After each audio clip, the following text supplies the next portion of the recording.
have you ever known, Jerry has talked to Esther, he had a lot of life before they came together. And he was in the circus as a teenager, and then he was in show business for years, and he was on the road constantly and surrounded by all kinds of different people. And he spoke frequently about the roughness of the environment and how he readied himself to protect himself. He was very fierce. He knew that there could be those who would come to fight, and he had to be ready for it and to give it everything he had when it did come. And for a period of his life, there was hardly a day that he did not have an altercation and come to physical blows with someone in his quest to make the world a better place. After all, don't you make the world a better place by beating the hell out of anyone who's trying to do the opposite?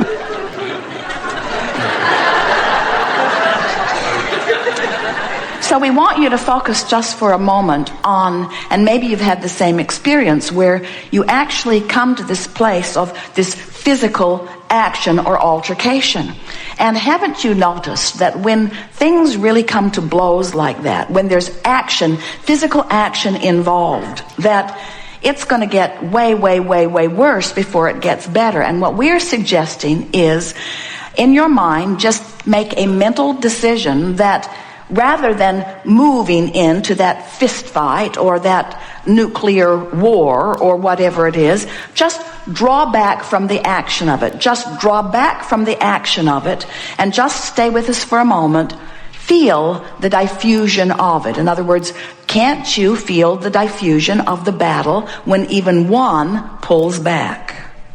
So now, that's a diffusion of resistance, which is the beginning of allowance. There's resisting who you are and allowing who you are. So now, continue with your verbal dialogue. And haven't you noticed, have you ever been in a discussion with someone with whom you disagreed? Have you ever been able to talk them out of their position? Doesn't it just get bigger and bigger and bigger and bigger? The surer you are, the surer they are, and the surer they are, the surer you are. Now, there's a universal law behind that, because whenever you know what you don't want, you know more clearly what you do want. In other words, it's parlaying up bigger and bigger and bigger and bigger. But we're just saying, and we know you've noticed that verbal battle never gets resolved. It just gets bigger and bigger and bigger. In fact, it usually leads to the physical stuff if you let it go far enough, but we're moving the other way. So you withdrew the fists, and now you've decided to shut up. You've decided to just stop the commentary with the intention of diffusing the resistance. Now, we know some of you are thinking, but Abraham, I was right. I was right. And we remind you, we know you were right. We'll give that to you. You were right. We know you think you were right. We know it felt like you were right. We'll give it to you. You were right. But remember, the criteria is not, is it true or am I right? The criteria is, how does it feel? So we want you to feel the diffusion that happens when you stop offering your fists, and more diffusion that happens, more releasing of resistance happens when you stop offering the words. But you're still thinking about it, aren't you? You're still thinking about it. In fact, you're going to bed thinking about it, and you're waking up thinking about it, the injustice of it. You really wish that you just obliterated them when you had the chance. Now, think about withdrawing those thoughts. Now, this is the thing that we really want you to understand. We've never known anyone who could really turn their attention away from an active vibration, because it's an active vibration. Someone said, it feels like my thoughts are thinking me.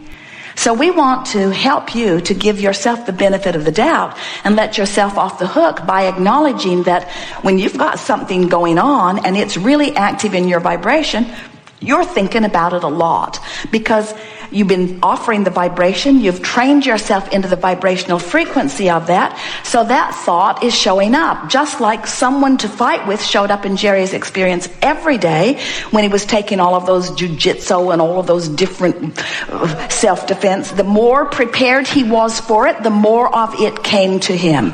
It does to anyone. The more clever you get in your argumentative debate, the more people to debate will come to you. Law of attraction just brings it.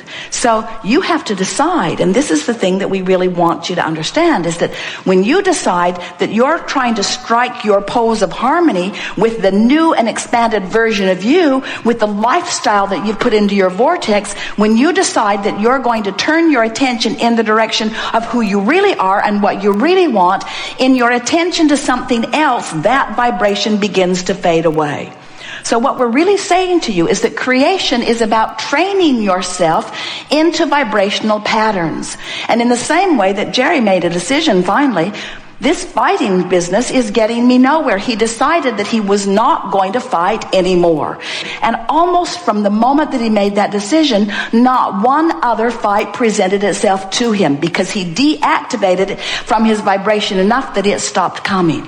And we are proclaiming to you that you have the ability to deactivate all unwanted things in your vibration. But the only way that you can deactivate unwanted things is to make a decision about what you are going to activate.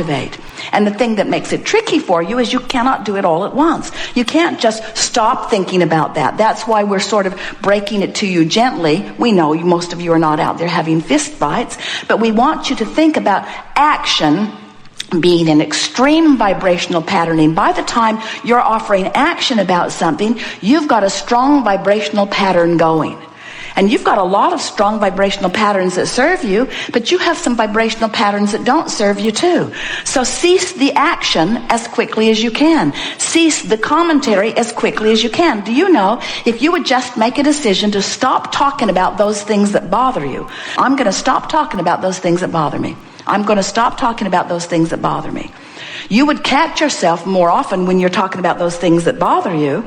And eventually, by choosing the other side of it, years ago, we offered the idea of pivoting. When you know what you don't want, you know what you do want. So in the middle of talking about what you don't want, if you would stop and say, what I do want is, and wouldn't it be nice if, you could, in a very short period of time, we're talking about a matter of hours really, a couple of days at most, you could change the vibrational patterning of any subject that has been bothering you, and law of attraction will no longer bring you the cooperative components that are annoying you, and will begin to deliver to you the cooperative components that are pleasing to you.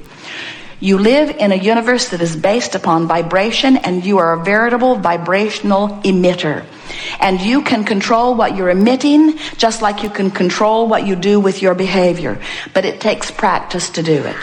So, we've begun talking about this vortex because we want you to understand that there are 3 steps to the creative process. Step 1 is ask, and you can't help but do that. Contrast causes you to ask all day, every day. Know what you don't want, you're asking for what you do want. Step 2 is source becomes the vibrational equivalent of what you're asking for. That's this vortex that we're talking about. Source stands in this vortex, emitting the signal of what you have become. And law of attraction gathers all cooperative components to that vibrational place. Now, sometimes you say, well, the vibrational place isn't all that exciting to me because I can't spend it. I can't see it even. I can't hear it. I can't smell it. I can't taste it. I can't touch it. I'm not that excited about this vibrational vortex thing, whatever it is. And we say, but you must be excited about it because you have to understand that everything that you know that has manifested in your physical world was a vibrational frequency first and was in a vortex vibrationally before the components were gathered enough that it could be translated through your vision, through your auditory, through your sensory perception. In other words, everything that you see in this physical time-space reality is a vibrational interpretation of something that was in a vortex, just like this vortex that we're talking about. It is a precursor to everything. It's big, and it is reality. Step 3 is you got to find a way into the vortex. You've got to let yourself be vibrationally up to speed. So we want to make this real to you. We want you to understand that once life has caused you to put something into this vortex, that this is reality. In fact, it is so much reality that we want to proclaim to you in a way that you will always remember us shouting this to you lovingly. This is present tense. This vortex is who you are. That's why when you don't let yourself be up to speed with it, you feel the drag that is what is resistance, that is what is negative emotion. When you feel bad, it's because you're not up to speed with the present vibration of who you are. which means, now hear this, this means that everything that is manifested so far is old news. It's old news. That's why you get bored so fast, and you know you do. You know you do. As quickly as a manifestation comes, you're off to the next one. And we want you to understand that this vortex of creation is where it's at, because it is where the vibrational version of you is. It's who you have become. And if you're not up to speed with it, even a little bit not up to speed with it, you're going to feel the diminishment of not being up to speed with it. So if you're really not up to speed with it, you feel despair. You feel powerless. If you're less not up to speed with it, how's that for a tricky way of saying it? As you're closer to the vortex, feeling some anger, you're offering less resistance, more allowance. If you're overwhelmed, you're offering less resistance than you were, but still a pretty good wad of resistance. Frustration, pretty good wad of resistance. If you're feeling hopeful, there's not much resistance in your vibration at all. And when you feel hopeful on a pretty regular basis, the vortex will take you in, because you're close enough to cooperative that in you go. And once you're in the vortex, once you are in there, now you will have the full view of in the vortex. Now you'll be aware of things. Things will begin occurring to you. In other words, that hope turns to belief very, very quickly as you are in the vortex. And that belief turns to knowing very, very quickly once you're in the vortex, till you reach the place where you understand that you are creator, and that there is nothing that you cannot be or do or have. And that everything that is occurring in your experience is by your choice and by your choice alone.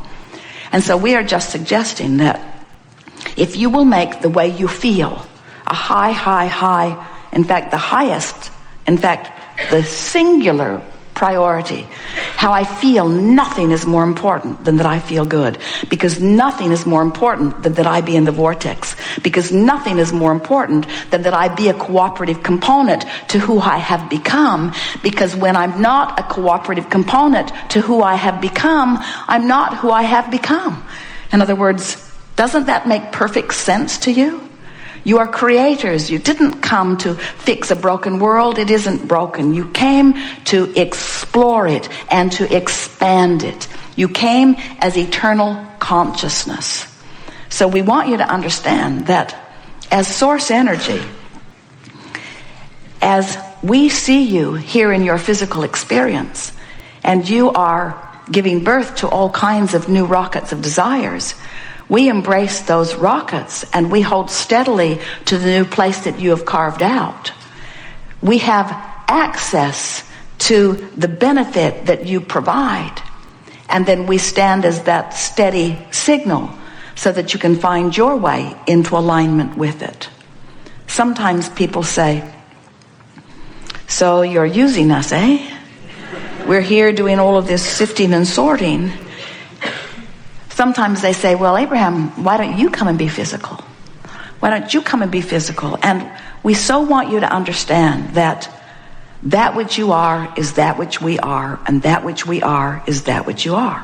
In other words, there is not a separation between us other than the temporary separation that you provide when you stand in negative emotion. In other words, it's all by your choice of thought that you hold yourself far too long outside the vortex. So, we are eager to talk with you about anything that is important to you. We're going to offer everything that we can offer to coax you in the direction of your vortex. We stand in complete, never-ending appreciation for wherever you are standing, because we reap the benefit of everything you ask for.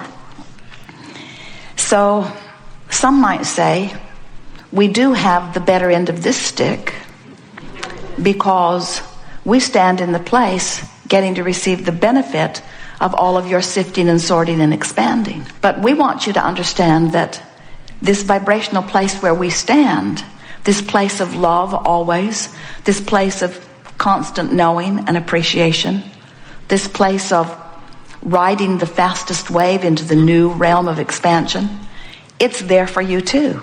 In other words, you get to ride these rockets. When you feel elation, when you feel shivers running through you, what you're actually feeling is what we're feeling.